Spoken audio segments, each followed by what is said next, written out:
ചില മനുഷ്യരുണ്ട് മറ്റുള്ളവരിൽ ന്യൂനത കണ്ടെത്തുകയും മറ്റുള്ളവരെ സംശയിക്കുകയും ചെയ്യുന്ന ചില മനുഷ്യർ.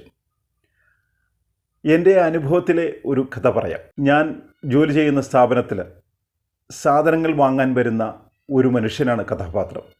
അദ്ദേഹം ഒരു ലാബുടമയാണ്. വീട് പണി നടക്കുന്നുണ്ട് അദ്ദേഹത്തിൻ്റെ. അതിലേക്ക് സാധനങ്ങൾ വാങ്ങാനാണ് ഷോപ്പിൽ വരാറ്.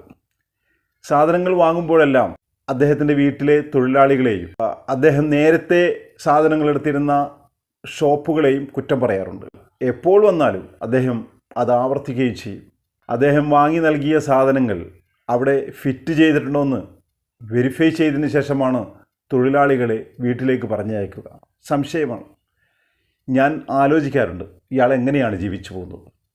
കാരണം അയാൾ വന്ന ദിവസങ്ങളിലെല്ലാം, അദ്ദേഹം സാധനങ്ങൾ വാങ്ങാൻ വരുന്ന സമയങ്ങളിലെല്ലാം അദ്ദേഹത്തിന് മറ്റുള്ളവരിലെ കുറ്റങ്ങളെ കണ്ടെത്താൻ കഴിയുള്ളൂ. അതുകൊണ്ട് തന്നെ തൃപ്തി വരാതെ ജീവിക്കുകയാണ് അയാളെന്ന് എനിക്ക് ബോധ്യപ്പെട്ടിട്ടുണ്ട്. മനുഷ്യർ അങ്ങനെയാണ് പലരും. മറ്റുള്ളവരിൽ തൃപ്തി കണ്ടെത്താൻ പറ്റിയില്ലെങ്കിൽ, മറ്റുള്ളവരെ വിശ്വസിക്കാൻ പറ്റിയില്ലെങ്കിൽ നമുക്ക് ജീവിക്കാനേ പറ്റില്ല എന്ന് നാം മനസ്സിലാക്കുക.